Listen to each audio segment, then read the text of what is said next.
दोस्तों नमस्कार, मैं जैदी टीजेड न्यूज़ बुलेटिन में आपका स्वागत। दोस्तों शुरू करते हैं आज सोशल मीडिया पर चलने वाली खबरों की और न्यूज़ चैनल पर चलने वाली खबरों की। एक मुद्दा बहुत तेज़ी से छाया हुआ है जिसमें ख़ासकर पार्लियामेंट की सिक्योरिटी को लेकर या फिर आर्मी चीफ की एक्सटेंशन को लेकर। तो शुरू करते हैं कि किन किन चैनल्स ने, जो बड़े चैनल्स हैं या जो अच्छे चैनल्स हैं जिनकी रिकमेंडेड न्यूज़ होती हैं, उनकी आज हम थंबनेल की बात करते हैं। जानते हैं आप थंबनेल में ज़्यादातर एक क्यों का क्वेश्चन मार्क होता है, तो हर सवाल के पीछे क्यों लगा हुआ है और मेरा भी ये वीडियो क्यों पर ही है कि आखिर ऐसा क्यों हो रहा है। तो शुरुआत करते हैं सबसे पहले पब्लिक टाइम्स की। पब्लिक टाइम्स का जो थंबनेल है उस पर चल रहा है कि बदली जा रही है सांसद की सुरक्षा, यानी कि suddenly security changes in parliament. और वो बताते हैं कि आप चाहें तो इन सब वीडियोस को आप सोशल मीडिया पर यूट्यूब पर जाकर देख सकते हैं कि इससे पहले जो सिक्योरिटी जो अभी चल रही है वो पीएसएस और आरपीएफ की सिक्योरिटी हुआ करती थी। आरपीएफ के तकरीबन 1400 जवान पार्लियामेंट की सुरक्षा में रहते थे हमेशा। तो अब अचानक पार्लियामेंट की सुरक्षा क्यों बदली जा रही है, उन्होंने इस पर एक क्वेश्चन उठाया है और उन्हीं क्वेश्चंस को लेकर हम भी आपसे बात करते हैं। तो अगर ऐसा है तो क्यों है। दूसरा, हम चलते हैं दीपक शर्मा के एक वीडियो के ऊपर जिसमें वो कह रहे हैं कि मोदी जी ने कोई रैली नहीं की इधर में। जब उन्होंने ये वीडियो डाला है उस वक्त की वो बात कर रहे हैं।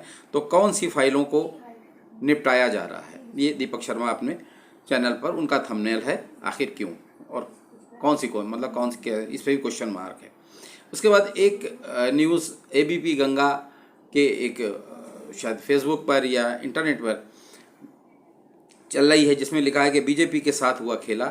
आरएसएस के चीफ मोहन भागवत ने कांग्रेस की तारीफ। अब जब इस पे इंटरनेट पे देखा गया तो ये नज़र आ रहा है कि वो 2018 का वीडियो है जब मोहन भार्गव साहब ने एक मीटिंग की थी, आरएसएस ने मीटिंग की थी और वो उसमें उन्होंने कांग्रेस की तारीफ की थी। बहरहाल वो और दूसरा मुद्दा है इससे, लेकिन चूँकि जब कोई न्यूज़ हेडलाइंस में आती हैं तो उसी तरह की न्यूज़ उसका आपको ज़्यादातर क्वेश्चंस दिखते हैं। तो ये सारे क्वेश्चंस हैं क्यों में हैं। उसके बाद हम बात करते हैं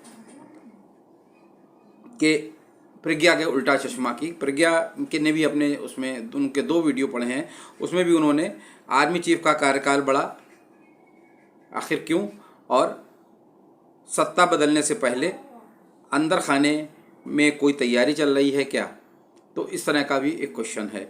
और उसके बाद बहुमत नहीं आया तब भी मोदी कुर्सी नहीं छोड़ेंगे, एक ऐसा है क्वेश्चन मार्क लगा हुआ है। क्या ऐसा क्या हो सकता है, मुमकिन है, जो मुमकिन नहीं लगता है।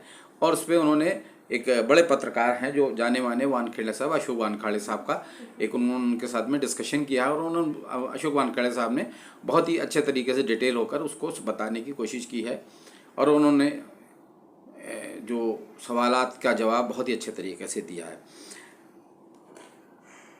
इसके बाद अशोक वानखेड़े साहब ने और एक पत्रकार के साथ मिलकर ये भी बताया है कि हार के बाद भी सत्ता में बने रहने के लिए बीजेपी ने चौंकाने वाली तैयारियां कर ली। अब कौन सी तैयारियां होंगी ये उनको आप सुन सकते हैं उनके वीडियो के ऊपर, यूट्यूब के ऊपर। इसके बाद 4 PM भी अपने एक थंबनेल में लगा रहे हैं कि हार के डर से बौखलाए अमित शाह खुलेआम धमकाने लगे हैं। किसको धमका रहे हैं, अब ये तो आप जब उनका न्यूज़ देखेंगे तो आपको पूरा पता लगेगा। और इसमें भी क्वेश्चन मार्क ही लगा हुआ है। तो इस तरह की बहुत सी चीज़ें हैं जो सामने नज़र आ रही हैं। अब इसमें देखना ये है कि आखिर ये सवाल क्यों उठ रहे हैं और इन क्वेश्चंस जो उठ रहे हैं इनकी आखिर वजह क्या है। क्या वाकई में कुछ दाल में काला है, जो something is black in the bottom ये कहा जाता है कि दाल में कुछ काला है। कुछ बीजेपी को ऐसा डर है कि वो उसकी सीटें इतनी ज़्यादा कम हो जाएंगी कि उसको सरकार बनाने के भी लाले पड़ जाएंगी। हालांकि हम जैसों का जो सर्वे है, हम जैसे पत्रकारों का, हम लोग ये मान के चलते हैं कि बीजेपी कम से कम भी सीटें आएंगी, 200 सवा 200 सीटें आएंगी और बीजेपी और एनडीए घटक दल मिलकर आराम से सरकार बना लेंगे। लेकिन इसमें सवाल इसमें भी एक यही है कि क्या कहीं घटक दल तो कोई खेल नहीं कर देंगे, कहीं घटक दल तो अपना प्राइम मिनिस्टर कि किसी कैंडिडेट को सामने तो नहीं ले आएंगे या गृह मंत्रालय का कोई पद तो नहीं चाहते हैं या और कोई पद, बड़ा पद तो नहीं चाहते हैं, ये भी एक सवाल है। लेकिन जहाँ तक ये है कि सबसे बड़ी पार्टी बनेगी तो बीजेपी बनेगी और क्योंकि अकेले दम पे कांग्रेस तो 200 सवा 200 सीटें तो नहीं ला रही, इंडिया ला सकती है लेकिन कांग्रेस अकेले तो नहीं, अभी फ़िलहाल इस कंडीशन में तो नहीं। हालांकि राहुल गांधी के जो उन्होंने संविधान वाला मामला पकड़ा है और उसको उन्होंने काफ़ी अपनी हर मीटिंग में दोहराया है, और जिसकी वजह से पब्लिक अब जो कि अब विपक्षी दल कह रहा है कि पब्लिक जो है वो बीजेपी से लड़ रही है, यानी कि इंडिया दल नहीं लड़ रहा है, पब्लिक लड़ रही है, अवाम लड़ रही है। तो इस तरह के तमाम क्वेश्चंस हैं जिनके पीछे कोई ना कोई तो वजह होगी। तो कहावत है कि something is black in the bottom. तो आपसे भी यही सवाल है कि आप इसके जवाब को ढूंढिए, दीजिए। क्या कुछ ऐसा मुमकिन है, क्या कोई बदलाव ऐसा करा जा सकता है कि ऐसा हमारे देश को, हिंदुस्तान को श्रीलंका की राजनीतिक लाइन पर लगा दिया जाए, या कुछ ऐसे होने की संभावनाएं तो नज़र नहीं आती। लेकिन फिर भी सवाल उठे हैं, उन सवालों पे ही हम आपसे एक सवाल करते हैं। हमारे कमेंट बॉक्स में जाइए और बताइए कि आखिर आपकी क्या राय है। हाँ, something is black in the bottom जैसा ही कहा है कि गालिब का एक शेर है, उसके साथ ही आप वीडियो को ख़त्म करते हैं कि बेखुदी बेसबब नहीं गालिब, बेखुदी बेसबब नहीं गालिब, कुछ तो है जिसकी पर्दादारी है। अब ये पर्दादारी तो 4 जून को ही पता लगेगी, आखिर हालात कहाँ तक बनते हैं, बिगड़ते हैं। बीजेपी बहुत आसानी के साथ में ये बहुमत हासिल कर लेगी, सरकार बना लेगी, या फिर उसको कुछ गुणा भाग करना पड़ेगा, जोड़ तोड़ करना पड़ेगा। बने रहिए हमारे वीडियो के साथ। हमारे वीडियो को शेयर, लाइक और सब्सक्राइब ज़रूर कीजिए। हाँ, आपसे एक सहयोग की मदद चाहते हैं।